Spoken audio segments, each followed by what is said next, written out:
Assalamualaikum warahmatullahi wabarakatuh.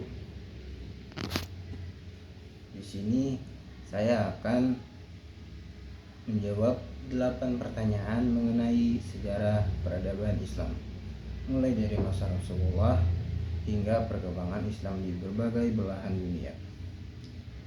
Sebelumnya, perkenalkan, nama saya Sultan Hafiz Khairul Fatwa, jurusan Manajemen Pendidikan Islam dengan nomor MPM 25106311235. Oke, langsung lanjut ke soal yang pertama.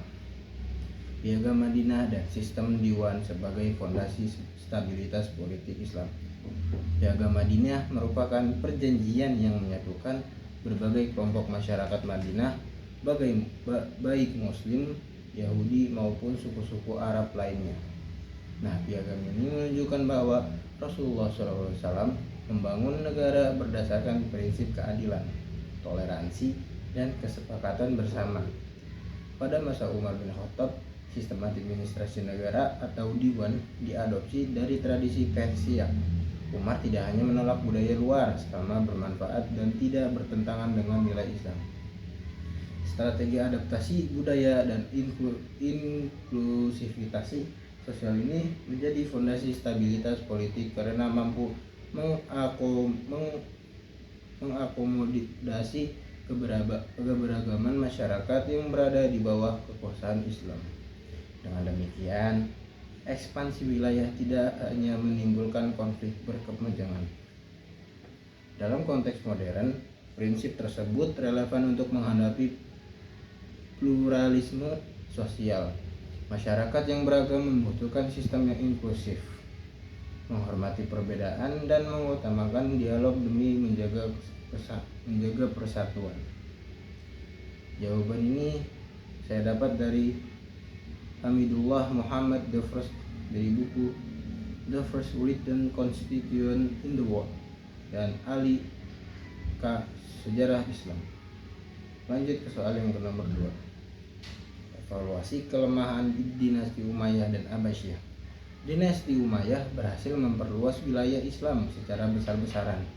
Namun, orientasi yang lebih dinasti Umayyah memperluas menyebabkan munculnya ketidakpuasan kelompok Mawali atau Muslim non-Arab. Selain itu juga sentralisasi kekuasaan yang kuat membuat pemerintah rentan terhadap konflik politik dan pemberontakan daerah. Sementara itu, dinasti Abbasiyah mencapai puncak kejayaan ilmu pengetahuan dan kebudayaan. Akan tetapi, luasnya wilayah dan semakin kuatnya kekuasaan daerah menyebabkan melemahnya kontrol pusat. Ketergantungan pada militer asing dan konflik internal juga mempercepat kemunduran Abbasiyah, hingga akhirnya Baghdad jatuh ke tangan Mongol pada tahun 1258. Nah, jawaban ini saya dapat dari Hodgons Marshall, yaitu dengan buku The Venture of Islam. Oke, kita lanjut ke soal yang nomor 3. Andalusia dan Safawiyah. Pendekatan kulturalisasi saintifik melawan ideologis. Andalusia berkembang menjadi pusat ilmu pengetahuan dunia. Ilmuwan Muslim menerjemahkan dan mengembangkan ilmu filsafat, matematika, kedokteran, serta astronomi yang kemudian menjadi dasar Renaissance Eropa. Nah, sebaliknya, dinasti Safawiyah lebih menekankan identitas Syiah sebagai alat legitimasi politik negara. Pendekatan Andalusia memiliki dampak global yang lebih luas karena ilmu pengetahuan dapat diterima lintas agama, budaya, dan wilayah. Sedangkan pendekatan ideologis lebih terbatas pada kelompok dan wilayah tertentu. Oleh karena itu, warisan intelektual Andalusia masih dirasakan hingga sekarang dalam perkembangan ilmu pengetahuan modern. Nah, jawaban ini saya dapat dari Monakal Maria Rosa dengan buku The Ornament of the World. Kita lanjut ke soal nomor 4.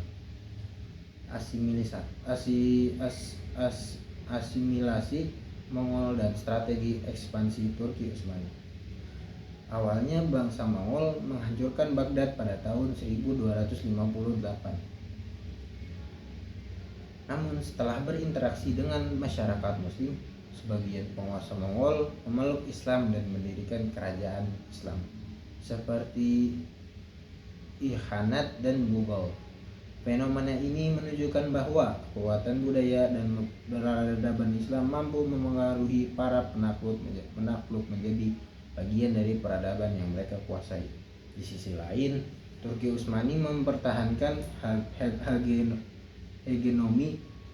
hegemoni Islam melalui kekuatan militer, birokrasi yang terorganisir, dan sistem administrasi yang efektif. Jika dibandingkan dengan asimilasi, Mongol menunjukkan kekuatan pengaruh budaya Islam, sedangkan Turki Utsmani menunjukkan efektivitas institusi politik dan militer dalam mempertahankan kekuasaan.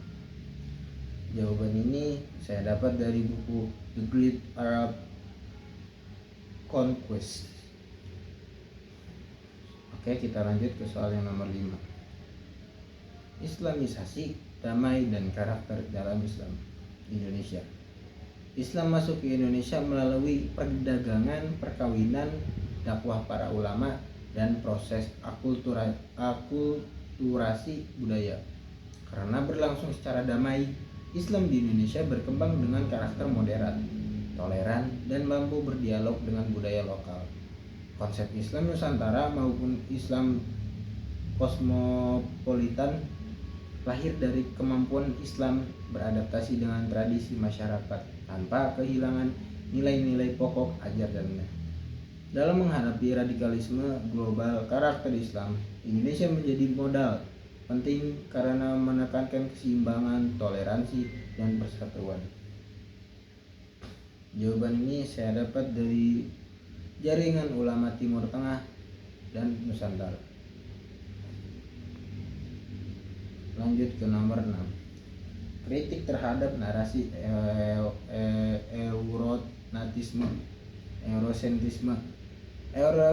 Eurosentrisme sering menggambarkan kemajuan Eropa sebagai hasil perkembangan internal semata, padahal peradaban Islam memiliki kontribusi besar terhadap ilmu pengetahuan dan kebudayaan dunia. Universitas Al-Qarawiyyin di Maroko dan Universitas Sankore di Timbuktu menjadi pusat pendidikan yang berpengaruh jauh sebelum banyak universitas modern di Eropa berkembang. Selain itu, warisan arsitektur dan ilmu pengetahuan Islam di Andalusia bahkan turut mempengaruhi perkembangan peradaban Barat. Oleh karena itu, sejarah dunia harus ditulis secara lebih adil dengan mengakui kontribusi peradaban Islam sebagai bagian penting dari kemajuan pribadi. Jawaban ini saya dapat dari buku yang berjudul Islamic Arts. Penulisnya Jonathan Bloom dan Celia Blair. Oke, kita lanjut ke soal yang nomor 7. Historiografi Muslim di Amerika dan di Australia. Sejarah sering ditulis oleh kelompok yang dominan secara politik dan akademik. Akibatnya kontribusi kelompok minoritas termasuk Muslim sering diterabaikan.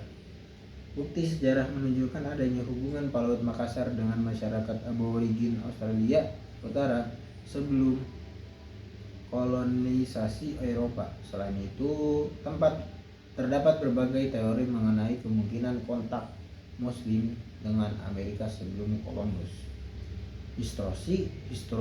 Historiografi terjadi karena dominasi perspektif kolonial dan kurangnya penelitian terhadap sumber-sumber non-barat.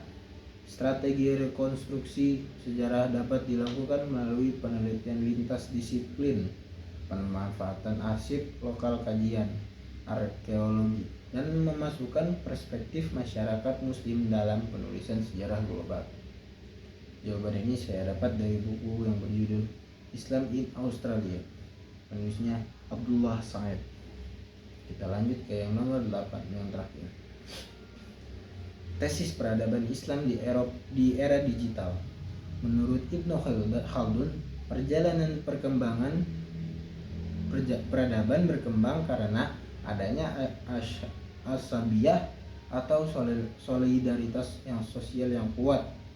Ketika solidaritas melemah dan masyarakat terjebak dalam kemewahan, peradaban mulai mengalami kemunduran. Berdasarkan sejarah Islam dan dari masa Rasulullah hingga berkembang Islam di berbagai belahan dunia, faktor internal paling krusial yang menentukan hidup atau matinya peradaban adalah kualitas sumber daya manusia yang didukung oleh persatuan pengetahuan dan kemampuan beradaptasi. Di era distorsi digital, peradaban Islam tidak cukup hanya memiliki jumlah penduduk yang besar, tapi juga harus mampu membangun literasi digital, inovasi teknologi, dan solidaritas sosial yang kuat.